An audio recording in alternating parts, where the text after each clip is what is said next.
Amène ta lèpre à Jésus.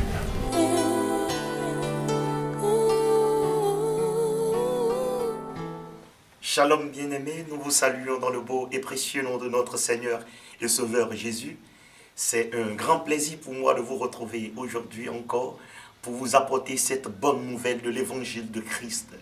Et notre message de ce jour est intitulé « Apporte ta lèpre à Jésus, tel que tu es, viens à lui, il te prendra et il changera ta vie. » Sans plus tarder, prions. Seigneur, nous voulons te dire merci pour ce moment que tu nous donnes, pour cette opportunité que tu nous as accordée de partager ta parole avec ton peuple. Ceci est la bonne nouvelle de ton évangile. Alors nous prions qu'elle agisse, Seigneur, qu'elle touche un cœur, qu'elle transforme une vie et que tout cœur soit ramené en obéissance à ta Seigneurie. Merci Père, car tu guéris quelqu'un. Merci Père, car tu délivres quelqu'un. Merci Père, car tu restaures une vie à travers cette parole à la gloire de ton nom. Merci Seigneur, c'est au nom de Jésus que nous avons prié. Amen. Une fois encore, bienvenue bien-aimés, nous allons rapidement passer dans le message du jour. Nous sommes dans le livre de Matthieu chapitre 8 à partir du verset 2.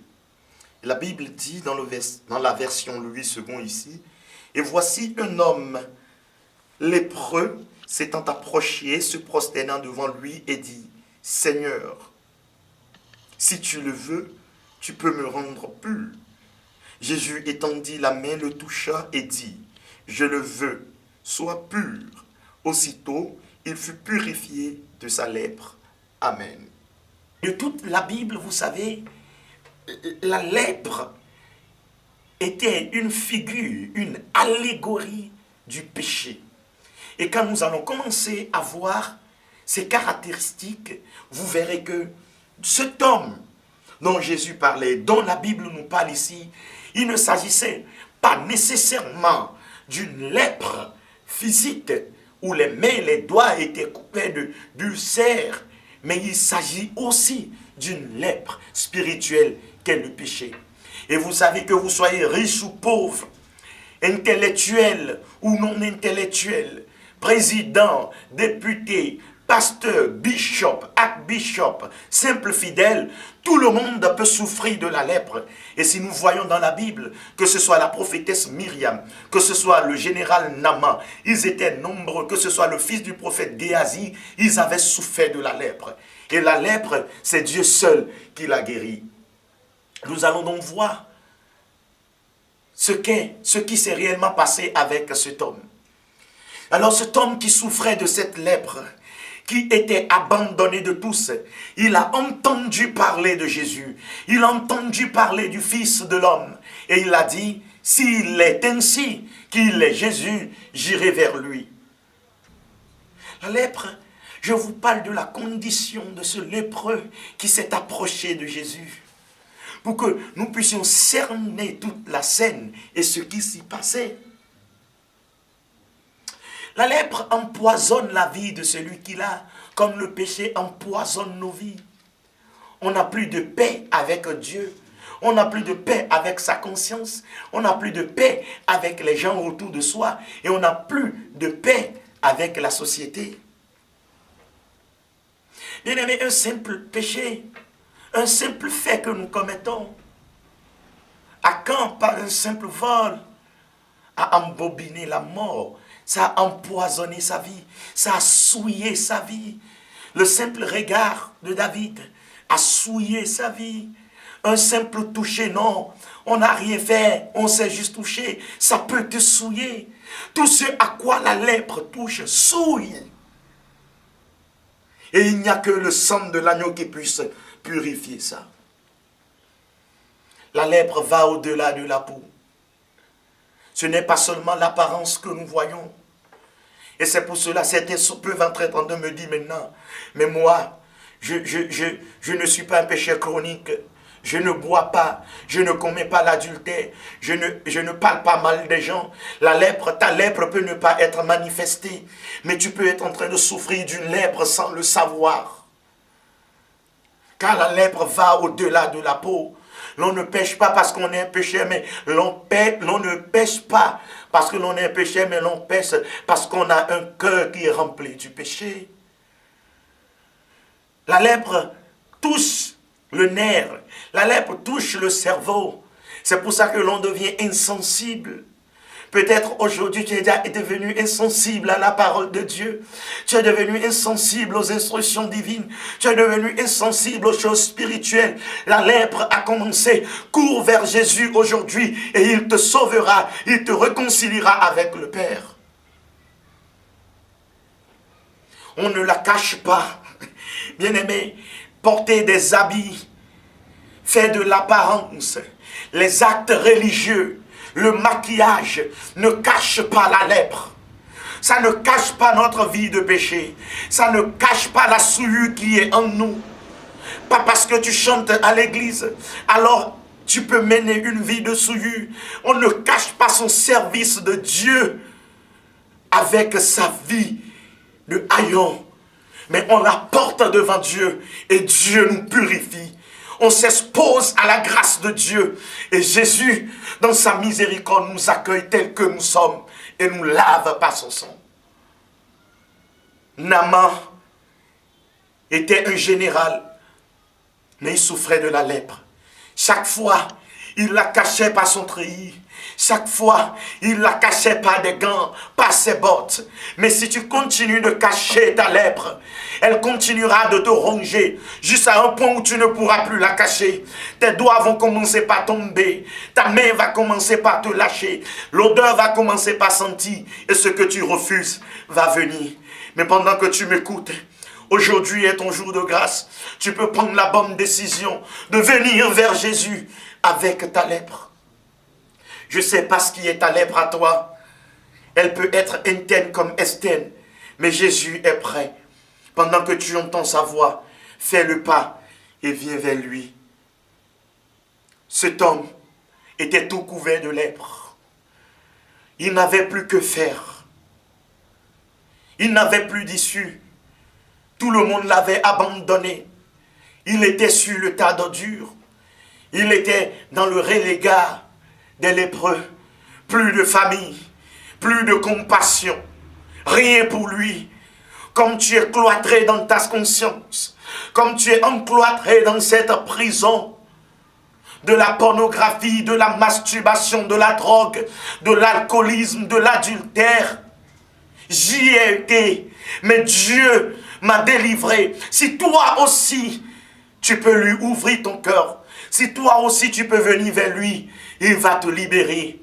Il va briser cette chaîne et tu auras la liberté. Il va te purifier. Bien-aimé, il va te restaurer. Cet homme n'avait plus rien. Son estime de soi était partie. Il était méprisé de tous, accusé. Car quand on voit la lèpre, les hommes condamnent. Oui, toi aussi, on te condamne. Parce que tu fais des choses qui ne sont pas bonnes. Tu es peut-être dans une prison actuellement. Tu es peut-être dans un lieu qui n'est pas conseillé pour un enfant de Dieu. Tu te trouves peut-être actuellement dans une boîte de nuit ou tu es peut-être sur un spot de prostitution actuellement. Laisse-moi te dire que ceci est la voix du Seigneur qui t'appelle pour que tu reviennes au Père. Alors ce lépreux n'a pas laissé cette situation avoir raison de lui. Il a vu que c'est terminé. Il n'y avait plus rien. Les hommes ne peuvent pas te sauver. Aucune, je te dis bien, aucun programme, aucune discipline, aucune force humaine ne peut te délivrer de ce que tu as, si ce n'est Dieu seul. C'est l'évangile de Christ, l'onction qui le Père a mis sur lui, qui libère les captifs.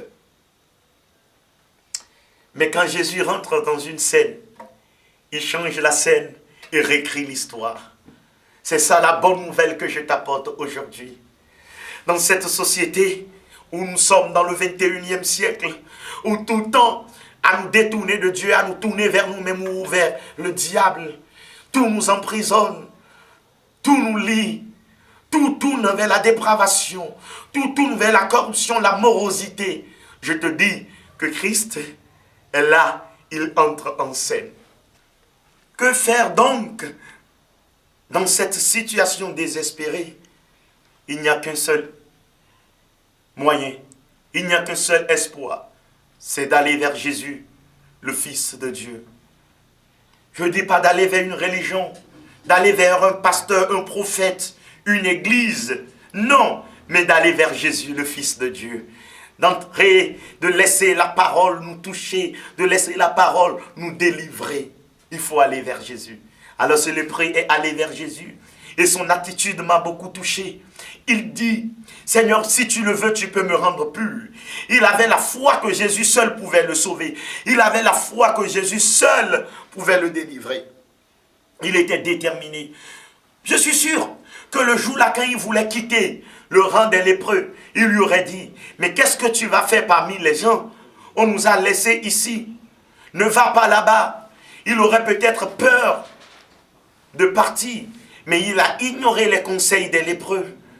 Il est allé vers le maître de la grâce. N'écoute pas ceux qui te parlent. N'écoute pas ceux qui sont dans la même situation avec toi. Les mêmes alcooliques te diront, non, ne va pas vers Jésus. N'écoute plus la parole de Dieu. Un jour, nous étions allés prêcher quelque part et une dame était venue et elle disait à ses amis prostituées, ne les écoutez pas, ça va vous condamner, n'allez pas là-bas. Mais il y en a parmi elles qui avaient décidé d'entendre la parole de Dieu et Jésus a touché leur vie. Toi aussi, ne les écoute pas. Ils savent que si tu écoutes la parole de Dieu, tu iras dans ta délivrance. Le lépreux a quitté du milieu d'eux. Il est venu là où il y a la grâce. Toi aussi, sors du milieu d'eux. Ne fréquente plus ces gens. Ne fréquente plus ces lieux. Quitte-les. Sors de ces circonstances. Viens vers Jésus avec un espoir. Viens vers Jésus avec une foi. Il t'accueillera et il changera ta vie. Ta destinée est différente de leur destinée. Là n'est pas ta place. Cette situation n'est pas ta place. Ce lien qui te lie, tu n'en parles à personne. Tout le monde te voit. Oui, mais tu sais qu'à l'intérieur, il y a quelque chose qui ne va pas. Tu sais qu'en toi, il y a une lèpre qui te ronge. Sors de là, viens vers Jésus. Il n'a pas eu peur de la foule. Le lépreux n'a pas eu peur de la foule. Il n'a pas eu peur des regards critiques des hommes. Mais il a dit, c'est moi qui sais ce que j'ai et je sais ce que je veux. Il aurait pu dire, et normalement en Israël, quand on le voyait, soit il devait être en train de crier impur, impur, ou on va le lapider. Il aurait pu être lapidé, mais il n'a pas eu peur de cela. Il est venu et la foule lui a fait voir. Là, ça m'étonne. Ça m'étonne qu'on ne l'ait pas lapidé, qu'on ne l'ait pas chahuté, mais qu'on l'ait laissé venir vers Jésus. Ça montre l'image de l'Église.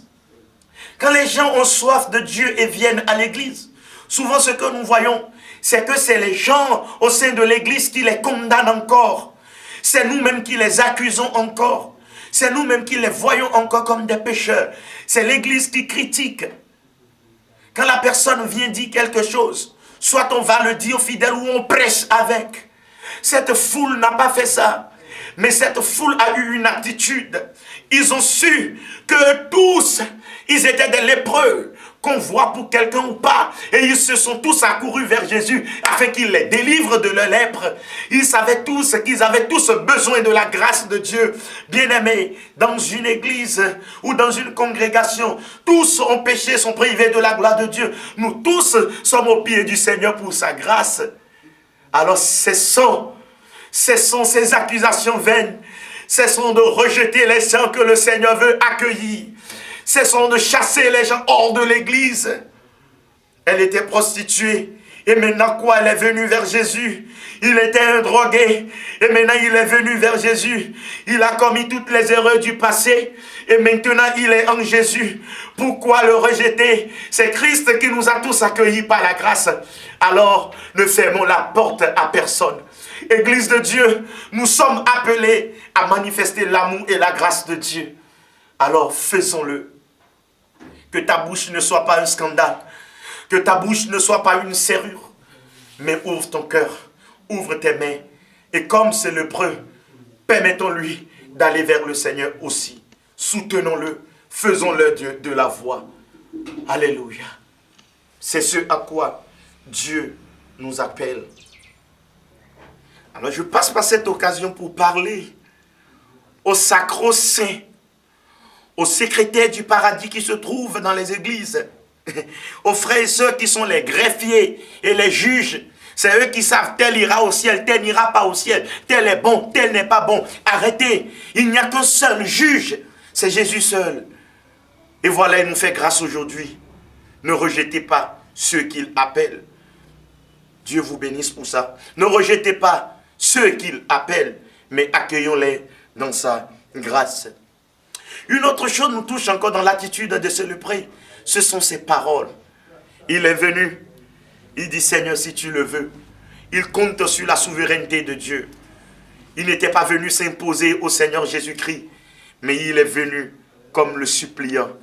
Telle devait être l'attitude de tout pécheur. Le désir de se repentir, le désir de se soumettre à la seigneurie du Seigneur, se prosterner devant le Seigneur et dire Seigneur, règne. Seigneur, sois le seul maître. Quel que soit ton état, quelle que soit la situation dans laquelle tu es, la Bible dit que celui-là était tout couvert de lèpre. Il n'y a d'erreur que le Seigneur ne puisse pardonner. Il n'y a de limite que le Seigneur ne puisse dépasser. Si tes péchés sont forts, sache que le sang de Jésus est plus fort que ça. Si ton passé est noir, sache que la lumière de Dieu est plus forte que cette noirceur ou cette nuée de tes iniquités. Dieu est amour, il est miséricorde. Et tous ceux qui ont été repentis sincères et qui viennent vers lui, il les pardonne et il les accueille. Ce n'est pas une question d'il y a longtemps je vais à l'église. Ce n'est pas une question de je suis ci, je suis ça. Qui que nous soyons, s'il y a encore une lèpre dans nos vies, voici le moment d'avoir un désir sincère de se repentir. Alors Jésus a accueilli cet homme et il a réagi. Toi aussi, si tu viens vers Jésus aujourd'hui, il réagira dans ta vie.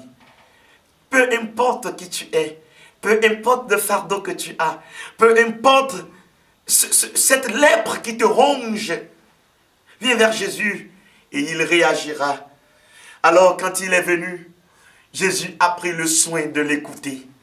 Lui qui n'avait plus l'attention des hommes, lui qui était que dans la situation ou que dans le camp des lépreux, il n'y avait que les lépreux qui écoutaient sa voix.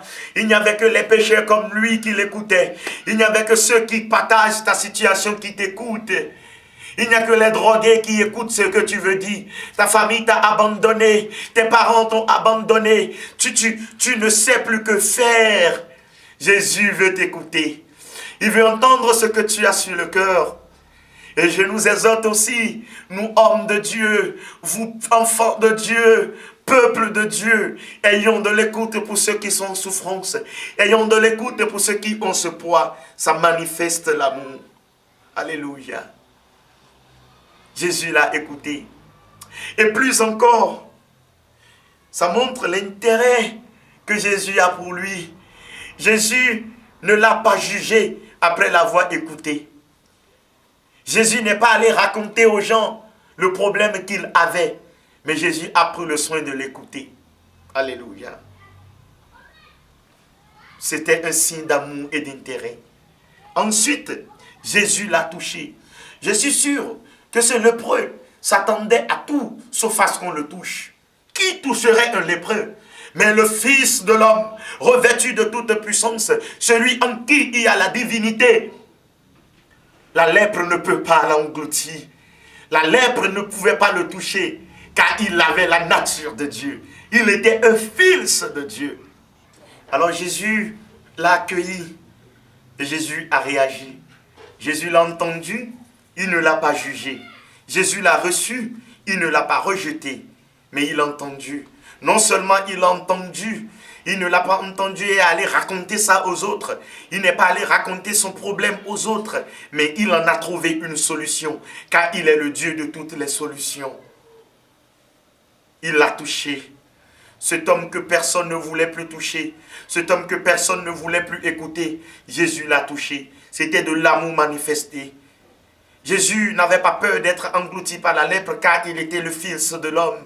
Il était le Fils de Dieu, revêtu de toute puissance. Et la lèpre n'a pas de force sur lui, mais il avait toute autorité sur la lèpre. Il l'a touché sans être corrompu. Et cet homme a alors eu une lueur d'espoir en disant, oui, il m'a touché. Et quand il l'a touché, aussitôt, ce lépreux fut purifié. Il s'attendait à tout sauf ça. Il s'attendait à tout sauf à ce que Jésus le touche. Bien-aimé, tu te dis peut-être quand j'irai, il va me punir un peu d'abord. Non, Jésus va te toucher. Et c'est sa touche qui transforme. C'est sa touche qui guérit. C'est sa touche qui purifie. C'est ta touche qui élève. Il l'a touché. Il lui a donné la main. Il l'a relevé. Là où tu es chuté, Jésus va te relever. Là où tu n'as plus de force, Jésus va te fortifier. Là où tu trébuchais, il va fortifier tes pieds. Là où tu n'avais pas de force pour t'en sortir et tu étais lié, il va briser les chaînes. C'est comme ça qu'il agit. Aujourd'hui encore, le sais-tu? Jésus touche les vies. Il touche les vies par sa parole. Il touche les vies par son esprit. Et il guérit encore. Il libère encore. Il brise encore les chaînes. Et si tu le veux, ne cache plus ta lèpre. Ne fais plus la face. Mais expose-toi au Seigneur. Apporte ta lèpre au pied de la croix. Là, il s'est écrié, Eli, Eli, lama sabachthani. Son sang nous a lavés et purifiés de tout péché et de toute iniquité. Il guérit la lèpre spirituelle et physique. Il change les vies. Cet homme, aussitôt que Jésus l'a touché, sa vie a changé. Son corps était devenu pur. Dieu l'a restauré. Il n'allait plus repartir dans le camp des lépreux, si ce n'est que pour aller leur annoncer la bonne nouvelle de Christ, afin qu'eux aussi viennent. Mais il était aussi reparti à la maison chez lui. Ses activités allaient reprendre. Sa vie allait reprendre. Sa destinée allait reprendre. Il ne pouvait pas accomplir le plan de Dieu sur sa vie en étant parmi les lépreux. Tu ne peux pas accomplir la destinée de ta vie en étant là où tu es là, en étant au rang de ceux-là qui sont condamnés. Mais ta destinée, tu peux que l'accomplir dans la présence de Dieu. Il était revenu à la maison, il a repris ses choses, il a trouvé grâce devant le Seigneur. Alors, quel que soit votre état, quel que soit ce que vous subissez, quels que soient vos péchés, quelles que soient vos iniquités, voici le moment, maintenant, de vous lever et de venir vers le Seigneur. Le lépreux en avait marre, mais il ne s'est pas contenté d'avoir marre de ça. Tu as marre de la situation, mais ne te contente pas de juste en avoir marre.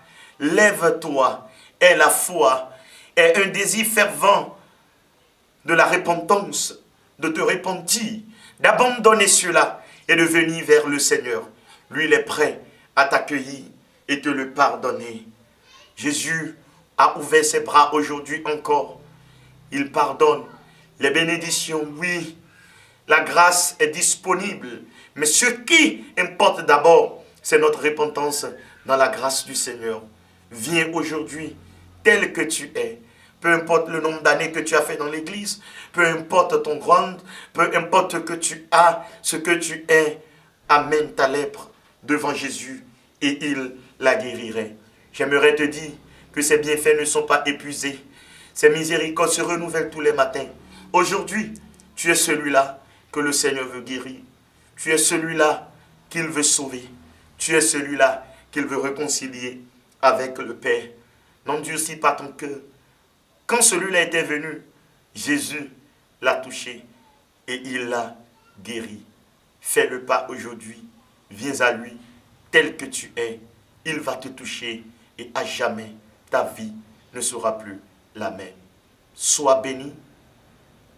Prends cette décision aujourd'hui de venir vers Jésus et il agira. Dieu te bénisse.